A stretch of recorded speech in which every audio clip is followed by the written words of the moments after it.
ನಮಸ್ಕಾರ. ರಿವ್ಯೂ ಚಾನಲ್ಗೆ ಸ್ವಾಗತ. ನಾನು ಸೌಖ್ಯ ಗಾಂವ್ಕರ್. ವಕ್ಫ್ ತಿದ್ದುಪಡಿ ಅತಿ ದೊಡ್ಡ ಘೋಷಣೆಯನ್ನ ಮೊಳಗಿಸಿದ ಮೋದಿ ಸರ್ಕಾರ. ವಕ್ಫ್ ಒತ್ತುವರಿ ಮಾಡಿಕೊಂಡಿದ್ದ ಭೂಮಿ ರೈತರಿಗೆ, ಬಡವರಿಗೆ, ಹಾಗೆ ಹಿಂದೂ ಪೂಜಾ ಸ್ಥಳಗಳು, ಟೆಂಪಲ್ಲು, ಚರ್ಚು, ಬಡವರ ಮನೆ, ಮಠ, ಜಮೀನು, ಕರ್ನಾಟಕ, ಕೇರಳ, ಆಂಧ್ರ, ಹರಿಯಾಣ, ಬೇಕಾದಷ್ಟು ಕಡೆಗಳಲ್ಲಿ ಸುದ್ದಿ ಕೇಳಿದ್ದೀವಲ್ವ. ಊರೇ ವಕ್ಫ್ ಆಗಿದೆ ಅನ್ನೋದನ್ನು ಕೇಳಿದ್ದೀವಲ್ಲ. ಆದರೆ ಈಗ ಏನಾಗಲಿದೆ? ಮಹಾ ಘೋಷಣೆ. ರೈತರಿಗೆ ಬಿಗ್ ನ್ಯೂಸ್, ಮಹಿಳೆಯರಿಗೆ ಬಿಗ್ ನ್ಯೂಸ್, ಬುಡಕಟ್ಟು ನಿವಾಸಿಗಳಿಗೆ ಬಹುದೊಡ್ಡ ಸುದ್ದಿಯನ್ನು ಕೊಡ್ತಾ ಇದೆ ಕೇಂದ್ರ ಸರ್ಕಾರ. ಈಗ ವಕ್ಫ್ ಬಿಲ್ ಹೆಸರನ್ನೇ ಬದಲಿಸಿದ ಕೇಂದ್ರ ಸರ್ಕಾರ. ಕಾಂಗ್ರೆಸ್ಸು ಅಥವಾ ವಕ್ಫ್ ತಿದ್ದುಪಡಿಯನ್ನು ವಿರೋಧಿಸ್ತಿದ್ದವರು ಇನ್ನೂ ವಿರೋಧ ಮಾಡುವ ಪರಿಸ್ಥಿತಿಯಲ್ಲೇ ಇಲ್ಲ, ವಿರೋಧಿಸೋ ಹಾಗೆ ಇಲ್ಲ, ಅಂಥ ಅವಕಾಶವೇ ಉಳ್ಕೊಂಡಿಲ್ಲ. ಅಷ್ಟು ದೊಡ್ಡ ಕೌಂಟರನ್ನು ಕೊಟ್ಟಿದೆ ಬಿಜೆಪಿ. ಏನು ಹಾಗಾದರೆ ಮಾಹಿತಿ ಒನ್ ಬೈ ಒನ್ ಡೀಟೇಲ್ ಆಗಿ ನಿಮ್ಮ ಮುಂದೆ ಇಡ್ತಾ ಹೋಗ್ತೀವಿ. ಮಿಸ್ ಮಾಡಿದ್ರೆ ನಮ್ಮ ಚಾನಲ್ನ ಸಬ್ಸ್ಕ್ರೈಬ್ ಮಾಡಿ, ನಿಮ್ಮ ಅಭಿಪ್ರಾಯ ಕಮೆಂಟ್ ಮಾಡಿ ತಿಳಿಸಿ. ಎಸ್ ವೀಕ್ಷಕರೇ, ಈ ವಕ್ಫ್ ತಿದ್ದುಪಡಿ ಇದನ್ನು ಉಮೀದ್ ಅಂದರೆ ಭರವಸೆ ಅಂತ ರೀನೇಮ್ ಮಾಡಿದ್ದಾರೆ. ಅದರಲ್ಲಿ ಫುಲ್ ಫಾರ್ಮ್ ನೋಡೋಕ್ಕೆ ಹೋದರೆ ಅಲ್ಲೂ ಒಂದು ಅರ್ಥ ಇದೆ. ಉಮೀದಲ್ಲಿ U for unified Waqf, M ಅಂದರೆ ಮ್ಯಾನೇಜ್ಮೆಂಟ್, ಹಾಗೆ ಇ ಅಂದರೆ ಎಂಪವರ್ಮೆಂಟ್, ಇ ಅಂದರೆ ಎಫಿಷಿಯನ್ಸಿ, ಡಿ ಅಂದರೆ ಡೆವಲಪ್ಮೆಂಟ್. ಉಮೀದ್ ಭರವಸೆ ಅಂತ ಮರುನಾಮಕರಣ ಮಾಡಿ ಬಹುದೊಡ್ಡ ಘೋಷಣೆಯನ್ನು ಮೊಳಗಿಸಿದ್ದಾರೆ. ಸೆಷನ್ನಲ್ಲಿ ಈ ಬಗ್ಗೆ ಸಂಪೂರ್ಣ ಮಾಹಿತಿ, ಏನೇನು ಬದಲಾವಣೆ ಮಾಡ್ತೀವಿ ಅಂತ ಸಂಪೂರ್ಣ ಮಾಹಿತಿಯನ್ನು ಕಿರಣ್ ರಿಜಿಜು ಅವರು ಕೊಡ್ತಾ ಹೋಗ್ತಾ ಇದ್ದಾರಲ್ವ. ಈ ಬಿಲ್ಲನ್ನು ಮಂಡನೆ ಮಾಡ್ತಿದ್ದಾರಲ್ವ. ಅದರಲ್ಲಿ ಈಗ ಬಹುದೊಡ್ಡ ಘೋಷಣೆ ರೈತರಿಗೆ, ಅದರಲ್ಲೂ ಕರ್ನಾಟಕದ ರೈತರು, ವಿಜಯಪುರದ ರೈತರು, ಜಮೀನು ಕಳ್ಕೊಂಡು ಬಾಯಿ ಬಡ್ಕೊಂಡವರು, ದಾರಿ ಕಾಣದಾದವರು, ಏನು ಮಾಡೋದು ನಾವು ತಲೆಮಾರುಗಳಿಂದ ಉಳುಮೆ ಮಾಡ್ಕೊಂಡು ಬಂದಿದ್ದೀವಲ್ಲ ಅಂತ ಬಹಳ ಬೇಸರದಲ್ಲಿ ಕಣ್ಣೀರಲ್ಲಿ ಕೈ ತೊಳೆದಿರುವಂಥ ರೈತರಿಗೂ ಇದು ಬಿಗ್ ನ್ಯೂಸ್. ಹಾಗೆ ಹಿಂದೂ ದೇವಸ್ಥಾನಗಳು, ಇಲ್ಲಿ ಮಸೀದಿಯೇ ಇರಲಿಲ್ಲ, ಹೆಂಗೆ ಬಂತು ಇಲ್ಲಿ ವಕ್ಫ್ ಆಸ್ತಿ ಅಂತ ಕಂಗಾಲಾಗಿ ಹೋಗಂತಹ ಜಾಗಗಳಿವೆ, ಗ್ರಾಮಗಳು. ಮುನ್ನಂಬಂ ಕೇರಳದಲ್ಲಿ ನೋಡಿದ್ದೀವಿ, ಬಡವರ ಪರಿಸ್ಥಿತಿ ಏನಾಗಿದೆ, ಹೋಗೋಕೆ ರಸ್ತೆನೂ ಇಲ್ಲ, ಊರೇ ಇಲ್ಲ, ಮನೆಗಳ ಕಥೆ ಏನಾಗಿದೆ, ಚರ್ಚ್ ಕಥೆ ಏನಾಗಿದೆ. ಹರಿಯಾಣದಲ್ಲಿ ಮಸೀದಿನೇ ಇಲ್ಲದ ಜಾಗದಲ್ಲಿ ಸಂಪೂರ್ಣ ಅಷ್ಟಕ್ಕಷ್ಟು ವಕ್ಫು, ಒಂದು ಊರೇ ತಮಿಳುನಾಡಿನಲ್ಲಿ ಇಂಥ ಸುದ್ದಿಯನ್ನು ಕೇಳಿದ್ದೀವಿ. ಇದೆಲ್ಲ ಕೇಳಿದ್ದೀವಲ್ಲ, ಅದೆಲ್ಲದಕ್ಕೂ ಈಗ ಬಿಗ್ ಅನೌನ್ಸ್ಮೆಂಟ್ ಕೇಂದ್ರ ಸರ್ಕಾರದಿಂದ. ಮತ್ತು ಮಹಿಳೆಯರಿಗೆ ಏನು ದೊಡ್ಡ ಕೊಡುಗೆ ಎಲ್ಲವನ್ನು ಈಗ ನೋಡ್ತಾ ಹೋಗೋಣ. ನೋಡಿ, ಕಿರಣ್ ರಿಜಿಜು ಅವರು ಅದನ್ನು ಕ್ಲಿಯರ್ ಆಗಿ ಹೇಳ್ತಾರೆ. ನಂಬರ್ 1, ಬುಡಕಟ್ಟು ವಾಸಿಗಳು, ಆದಿವಾಸಿಗಳು ಅಂತ ಹೇಳ್ಬೋದು ಇವ್ರನ್ನ. ಕೆಲವರು ಅದರಲ್ಲಿ STನೂ ಬರ್ತಾರಲ್ವ, ಶೆಡ್ಯೂಲ್ ಟ್ರೈಬ್ ಕೂಡ ಬರ್ತಾರೆ. ಅದನ್ನು ಮೀರಿ ಇನ್ನೂ ಆಳವಾಗಿ ಬುಡಕಟ್ಟು ಆದಿವಾಸಿಗಳು ಅಂದರೆ ಬೇರೆನೂ ಕನ್ಸಿಡರ್ ಮಾಡ್ತಾರೆ. ಇವರನ್ನು ಪ್ರೊಟೆಕ್ಷನ್ ಮಾಡ್ತಾ ಇದೆ ವಕ್ಫ್ ತಿದ್ದುಪಡಿ. ಶೆಡ್ಯೂಲ್ 5 ಮತ್ತು 6 ವಕ್ಫ್ ಪ್ರಾಪರ್ಟಿ ಮಾಡೋದಕ್ಕೆ ಆಗೋದೇ ಇಲ್ಲ. ಇಲ್ಲಿ ಆದಿವಾಸಿಗಳಿಗೆ ರಕ್ಷಣೆ ಕೊಡಲಾಗ್ತಿದೆ. ವಿರೋಧ ಮಾಡೋದಕ್ಕಾಗತ್ತಾ?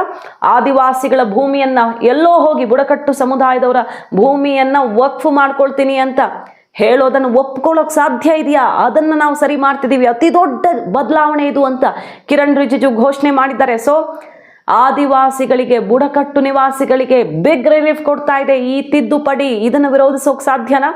ಬುಡಕಟ್ಟು ಆದಿವಾಸಿಗಳಿಗೆ ಅನ್ಯಾಯವನ್ನು ತಡೆಯುವಂಥ ಬಿಲ್ಲನ್ನು ಕಾಂಗ್ರೆಸ್ಸು ಅಥವಾ ಯಾವುದೇ ಪಕ್ಷ ವಿರೋಧ ಮಾಡೋಕೆ ಸಾಧ್ಯನಾ? ನಂಬರ್ 1 ಇದು. ಎರಡನೇದು, ಅತ್ಯಂತ ಪ್ರಮುಖವಾದ ಮತ್ತೊಂದು ಬದಲಾವಣೆ, ಮಹಿಳೆಯರಿಗೆ ಅಂದರೆ ಮುಸಲ್ಮಾನ್ ಮಹಿಳೆಯರಿಗೆ ಹಕ್ಕು, ಆ ಭೂಮಿಯ ಮೇಲೆ ಹಕ್ಕಿದ್ರೆ ಅದನ್ನು ಆ ಕುಟುಂಬದ ಪುರುಷ ವಕ್ಫ್ ಆಸ್ತಿ ಅಂತ ಕೊಟ್ಟು ಬಿಡೋಕ್ಕಾಗಲ್ಲ. ಈಗ ಫಾರ್ ಎಕ್ಸಾಂಪಲ್, ಒಬ್ಬ ಮುಸಲ್ಮಾನ್ ತನ್ನ ಆಸ್ತಿಯನ್ನು ಮಸೀದಿಗೆ ಅಥವಾ ವಕ್ಫ್ಗೆ ಅಂತ ದಾನ ಮಾಡ್ತಾರೆ ಅಂತ ಇಟ್ಕೊಳ್ಳಿ. ಯಾವ ಭೂಮಿಯನ್ನು ದಾನ ಮಾಡ್ಬೋದು? ಆತನಿಗೆ ಮಾತ್ರ ರೈಟ್ ಇರುತ್ತಲ್ವ, ಆತನ ಸಂಪೂರ್ಣ ಹಕ್ಕಿರುತ್ತಲ್ಲ, ಆ ಭೂಮಿಯನ್ನು ಮಾತ್ರ ದಾನ ಮಾಡಬಹುದು. ಆತನ ಭೂಮಿ ಮೇಲೆ ಹೆಂಡತಿಗೆ, ಮಕ್ಕಳಿಗೆ ಏನು ಹಕ್ಕಿರುತ್ತಲ್ಲ, ಅವರ ಹಕ್ಕನ್ನು ಕಸಿದುಕೊಂಡು ದಾನ ಮಾಡೋಕ್ಕೆ ಸಾಧ್ಯವೇ ಇಲ್ಲ. ಆ ಭೂಮಿಯ ಮೇಲೆ ಮೊದಲ ಹಕ್ಕು ಯಾರಿಗಿರುತ್ತೋ ಅವ್ರಿಗೆ ಅದು ಸಲ್ಲತ್ತೆ. ಸೊ ಈ ತಿದ್ದುಪಡಿ ಜಾರಿ ಆಗ್ತಾ ಇದ್ದ ಹಾಗೆ, ಇದು ಕಾಯ್ದೆ ಆಗ್ತಾ ಇದ್ದ ಹಾಗೆ ಮುಸಲ್ಮಾನ್ ಮಹಿಳೆಯರಿಗೆ ಅತಿ ದೊಡ್ಡ ಬಲ ಬರಲಿದೆ. ಹಾಗಾದರೆ ಮುಸಲ್ಮಾನ್ ಮಹಿಳೆಯರಿಗೆ ಏನೂ ಸಿಗೋದು ಬೇಡ, ಅವರು ಮೂಲೆ ಗುಂಪಾಗಲಿ, ಸಮಾಜದಲ್ಲಿ ಹಿಂದುಳಿಯಲಿ ಅಂತ ಬಯಸೋರು ಯಾರಾದರೂ ಇದ್ದರೆ ಈ ಬಿಲ್ಲನ್ನು ವಿರೋಧ ಮಾಡಿ ಅಂತ ಓಪನ್ ಚಾಲೆಂಜ್ ಹಾಕಿ ಗುಡುಗಿರೋದು. ಮುಸಲ್ಮಾನ್ ಮಹಿಳೆಯರಿಗೆ ಬೇಡವಾ ಭೂಮಿ? ಅವ್ರ ಹಕ್ಕನ್ನು ಅವರು ಪಡ್ಕೊಳ್ಳೋದು ಬೇಡವಾ? ಓಪನ್ ಚಾಲೆಂಜ್ ಮಾಡಿ ಹೇಳ್ತಾ ಇದ್ದೀನಿ, ಯಾರಾದರೂ ಮುಸಲ್ಮಾನ ಮಹಿಳೆಯರಿಗೆ ಅನ್ಯಾಯ ಆಗಲಿ ಅಂತ ಹೇಳೋರಿದ್ರೆ ಈ ಬಿಲ್ಲನ್ನು ವಿರೋಧಿಸಿ ಅನ್ನುವಂಥ ಘೋಷಣೆ ಮೊಳಗಿರೋದು. ನಂಬರ್ 3, ಇದು ರೈತರಿಗೆ, ಬಡವರಿಗೆ ಮತ್ತು ನಮ್ಮ ಜಾಗ ಹೆಂಗಿದು ರಾತ್ರೋರಾತ್ರಿ ವಕ್ಫ್ ಆಯಿತು ಅಂತ ಕಣ್ಣೀರಿಟ್ಟವ್ರಿಗೆ ಇದು ಅತಿ ದೊಡ್ಡ ಸುದ್ದಿ. ದೇಶದಲ್ಲಿ ಸಂಚಲನ ಸೃಷ್ಟಿ ಮಾಡ್ತಿರೋ ಸುದ್ದಿ. ಕಿರಣ್ ರಿಜಿಜು ಅವರು ಸ್ಪಷ್ಟವಾಗಿ ಒಂದಿಷ್ಟು ಎಕ್ಸಾಂಪಲ್ಗಳ ಸಮೇತ ಕರ್ನಾಟಕದ್ದು ಮೆನ್ಷನ್ ಮಾಡ್ತಾರೆ. ಸಾವಿರ ಎಕರೆ ಕರ್ನಾಟಕದಲ್ಲಿ ಇಂತಿಂಥ ರಾಜ್ಯದಲ್ಲಿ ಇಂತಿಂಥ ಚರ್ಚು, ಇದು ಟೆಂಪಲ್ಲು ಮತ್ತು ಬೇರೆ ಬೇರೆ ಊರು, ಮನೆಗಳು ಎಲ್ಲ ಮೆನ್ಷನ್ ಮಾಡಿ ಈ ತಿದ್ದುಪಡಿಯಿಂದ ಬಡವರಿಗೆ, ರೈತರಿಗೆ ಅವರ ಭೂಮಿಯ ಹಕ್ಕು ಸಿಗುತ್ತೆ ಅನ್ನುವ ಘೋಷಣೆಯನ್ನು ಮೊಳಗಿಸಿದ್ದಾರೆ. कि जो प्रॉपर्टी रजिस्टर्ड हो चुके हैं, जब नमाज पढ़ते हैं रजिस्टर्ड है, डॉक्यूमेंट है, उस पे कोई हस्तक्षेप नहीं होगा. ये कानून प्रोस्पेक्टिव है, रेट्रोस्पेक्टिव नहीं है. ये आप लोग बहुत क्लियर से सुन लीजिए. ये किसी का जमीन छीनने का कानून नहीं है. ये किसी का राइट, किसी का हनन करके उसका प्रॉपर्टी को हड़पने का नहीं है. राज्य सरकारों को अधिकार दिया गया है. इसलिए दूसरा, महिलाओं के लिए अध्यक्ष महोदय जी, क्योंकि फैमिली में पुरुष महिला सब होते हैं, तो इसमें हमने एक सिंपल प्रावधान रखा है कि एक कोई भी मुसलमान जब वक्त क्रिएट करता है, सबसे पहले उस परिवार में जो महिला का अधिकार है उसको सुरक्षित करके ही आप वर्क क्रिएट कर सकते हैं. नहीं तो पहले ऐसा होता था, वर्क क्रिएट कर दिया, आपका बच्चों का अधिकार खत्म हो गया, महिला का अधिकार खत्म हो गया. आप वर्क उसी प्रॉपर्टी को क्रिएट कर सकते हैं जो आपका हकदार है, जो आपका 100% हिस्सा है, उसी को ही आप वर्क क्रिएट कर सकता है. बच्चों का और महिला का अधिकार नहीं छीन सकता है. ये बहुत बड़ा रिफॉर्म है. मुसलमानों में अगर वो चाहते हैं कि महिला आगे ना बढ़े तो ये लोग तो इसको विरोध करेंगे, लेकिन जो थोड़ा प्रोग्रेसिव सोचने वाले, जो थोड़ा बारीकी से अगर सोचेंगे तो कितना गलत बात है. तो ऐसा नहीं होना चाहिए कि आप ट्राइबल एरिया में जाकर के आदिवासी का जमीन को आप वर्क क्रिएट कर दें. ये नहीं होना चाहिए. इसलिए हमारा देश के आदिवासियों का संरक्षण को ध्यान में रखते हुए शेड्यूल 5 और शेड्यूल 6 में आप वर्क प्रॉपर्टी क्रिएट नहीं कर सकते हैं. ये एक महत्वपूर्ण अमेंडमेंट लेकर आया है. इसी प्रॉपर्टी को कैसे आप क्लेम कर सकते हैं, इसलिए इस सेक्शन 40 की वजह से, अध्यक्ष महोदय जी, इस सेक्शन 40 की वजह से कई मुद्दे इस देश में आया है. आज पूरा हमारे देश का क्रिश्चियन कम्युनिटी, जो कैथोलिक चर्च काउंसिल के लोग, भारत चर्च ग्रुप के लोग, केरला में हो, देश भर में आज पुकार के क्यों कह रहा है कि वक्त संशोधन बिल जल्दी पारित होना चाहिए. वो इसीलिए कि सेक्शन 40 का मिसयूज होता था. सर आप सोचिए, केरला का एमपी, तमिलनाडु का एमपी लोग तो सोचिए, अगर आपने गलती से इस बिल का विरोध कर दिया तो आप क्या विरोध झेलना पड़ेगा बाहर में. आप कल्पना कीजिएगा अभी से. आप सोचिए, मैंने पिछली बार भी बताया सुरेंद्रेश्वर टेम्पल के बारे में, तो आपको बताया जब बाकी कोई धर्म ही नहीं था तब ये सुरेंद्रेश्वर टेम्पल था. तिरुचेंथुराई विलेज तमिलनाडु में, उसको वक्त डिक्लेयर करने के बाद कर्नाटका में तो हजारों एकड़ का इशू है. फिर सर हरियाणा में जतलाना विलेज यमुनानगर में सिख गुरुद्वारा का जो जमीन है, कभी वहाँ मस्जिद भी नहीं था, कभी वहाँ मुस्लिम का सेटलमेंट का भी रिकॉर्ड नहीं था, उसको भी वक्फ डिक्लेयर कर दिया था. उसी प्रकार से केरला का मनम्बम का जो इशू है वो तो अभी सब जान ही रहा है कि 600 क्रिश्चियन फैमिलीज का जो जमीन को वक्फ बोर्ड ने वक्फ डिक्लेयर कर दिया, चर्च का भी कर दिया, और आगे जाने का रास्ता भी बंद कर दिया था. अगर हम ये बिल पारित कर दिया, उसका अपना जमीन वापस मिल जाएंगे गरीबों का, किसानों का.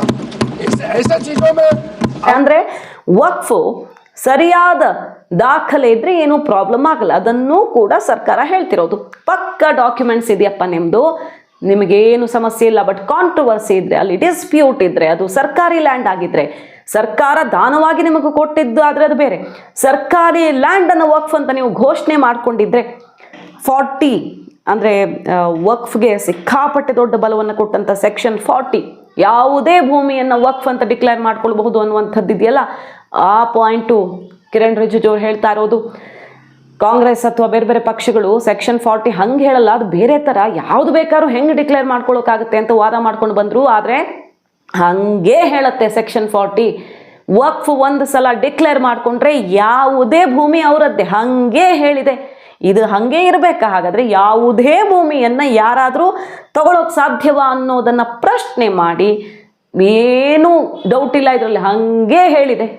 ಇದನ್ನು ಪ್ರಶ್ನೆ ಮಾಡಿ ಇನ್ನು ಮುಂದೆ ಈ ತಿದ್ದುಪಡಿ ಆಗೋದ್ರಿಂದ, ಕಾಯ್ದೆಯಾಗಿ ಇದು ರೂಪುಗೊಳ್ಳೋದ್ರಿಂದ, ಉಮೇದ್ ಭರವಸೆಯ ಈ ಕಾಯ್ದೆ ಜಾರಿಯಾಗೋದ್ರಿಂದ ರೈತರಿಗೆ, ಬಡವರಿಗೆ, ಊರಿಗೂರು ಮನೆ ಎಲ್ಲವನ್ನ ಕಳೆದುಕೊಂಡು ಅವರ ಹಕ್ಕಿದ್ದೂ ಕೂಡ, ದಾಖಲೆಗಳಿದ್ದೂ ಕೂಡ ರಾತ್ರೋರಾತ್ರಿ ಈ ಆರ್ಟಿಕಲ್ ಅಂದರೆ ಸೆಕ್ಷನ್ 40 ಆಧಾರದಲ್ಲಿ ಸಮಸ್ಯೆ ಆಗಿರೋರು ಇದ್ದಾರಲ್ಲ, ಅವರಿಗೆ ಭೂಮಿ ಸಿಗತ್ತೆ.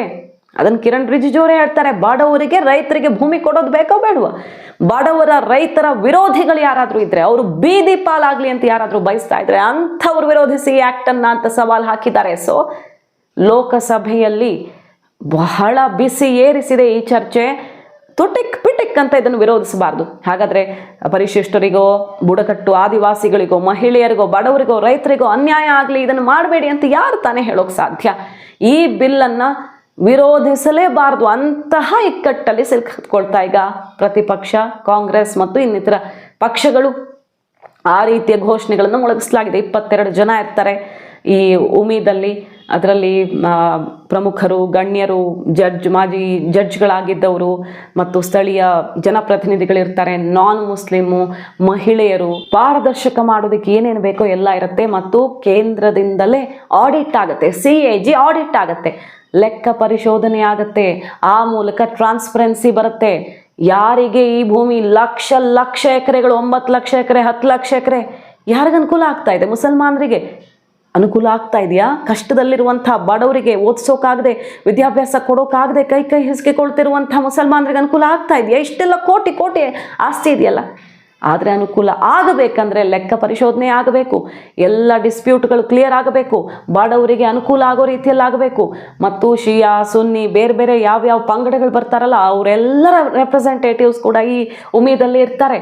ಹಾಗಾಗಿ ಸಮುದಾಯ ಮುಸಲ್ಮಾನರಿಗೆ ಎಲ್ಲರಿಗೂ ಸಮಾನವಾದ ನ್ಯಾಯವನ್ನು ಕಲ್ಪಿಸಿಕೊಡುವ, ಕಟ್ಟ ಕಡೆಯ ಮುಸಲ್ಮಾನರಿಗೂ ಕೂಡ ಇದರ ಅನುಕೂಲವನ್ನು ತಲುಪಿಸುವಂಥ ಬಿಲ್ಲನ್ನು ಯಾರಾದರೂ ವಿರೋಧಿಸ್ತಾರಾ? ವಿರೋಧಿಸಿದ್ರೆ ನಿಮಗೆ ತುಂಬ ಕಷ್ಟ, ನಾಳೆ ನೀವೇ ಕಷ್ಟಪಡಬಹುದು. ಇದನ್ನು ವಿರೋಧಿಸ್ಕೊಂಡು ನೆನಪಿರಲಿ ಅನ್ನುವಂಥ ಎಚ್ಚರಿಕೆ ಕೊಟ್ಟು ಈ ತಿದ್ದುಪಡಿಯ ಪ್ರಮುಖಾಂಶಗಳನ್ನು ಮಂಡಿಸಿರೋದು ಕಿರಣ್ ರಿಜಿಜು ಅವರು. ಹಾಗಾಗಿ ಅತಿ ದೊಡ್ಡ ಹೆಜ್ಜೆಯನ್ನು, ಐತಿಹಾಸಿಕ ಹೆಜ್ಜೆಯನ್ನು ಇಡೋದಕ್ಕೆ ಹೊರಟಿದೆ ಮೋದಿ ಸರ್ಕಾರ. ಆರ್ಟಿಕಲ್ 370 ಮತ್ತು ರಾಮ ಮಂದಿರ, ಬಹಳಷ್ಟು ಇಂತಹ ಮಹತ್ವದ ಹೆಜ್ಜೆಗಳನ್ನು ಇಟ್ಟಿದ್ದಾಯಿತು. ಅದರ ಬಳಿಕ ಅಷ್ಟೇ ಮಹತ್ವದ್ದು ಭಾರತದ ರಾಜಕಾರಣದಲ್ಲಿ ಇದು ಬಹಳ ದೊಡ್ಡ ಕಾಂಟ್ರವರ್ಸಿಯಾಗಿ ಸದ್ದು ಮಾಡ್ತಾ ಇದೆ ಸುಮಾರು ದಿನಗಳಿಂದ. ಅದೆಲ್ಲದಕ್ಕೂ ಇತಿಶ್ರೀ ಹಾಡಿ ಈ ತಿದ್ದುಪಡಿಯನ್ನು ಕಾಯ್ದೆಯನ್ನಾಗಿಸೋ ನಿಟ್ಟಿನಲ್ಲಿ ಹೆಜ್ಜೆ ಮುಂದಕ್ಕಿಟ್ಟೇ ಬಿಟ್ಟಿದೆ ಸರ್ಕಾರ. ಅದು ಬಹುತೇಕ ಕಾಯ್ದೆಯಾಗೋದು ಖಚಿತ ಅನ್ನೋ ಕ್ಲಾರಿಟಿಯೂ ಸಿಗ್ತಾ ಇದೆ ಎಲ್ಲರ ಬೆಂಬಲದೊಂದಿಗೆ. ಮಾಹಿತಿ ನಿಮ್ಗೆ ಇಷ್ಟ ಆಗಿದ್ರೆ ಮಿಸ್ ಮಾಡಿದ್ರೆ ನಮ್ಮ ಚಾನಲ್ನ ಸಬ್ಸ್ಕ್ರೈಬ್ ಮಾಡಿ, ನಿಮ್ಮ ಅಭಿಪ್ರಾಯ ಕಮೆಂಟ್ ಮಾಡಿ ತಿಳಿಸಿ. Thank you.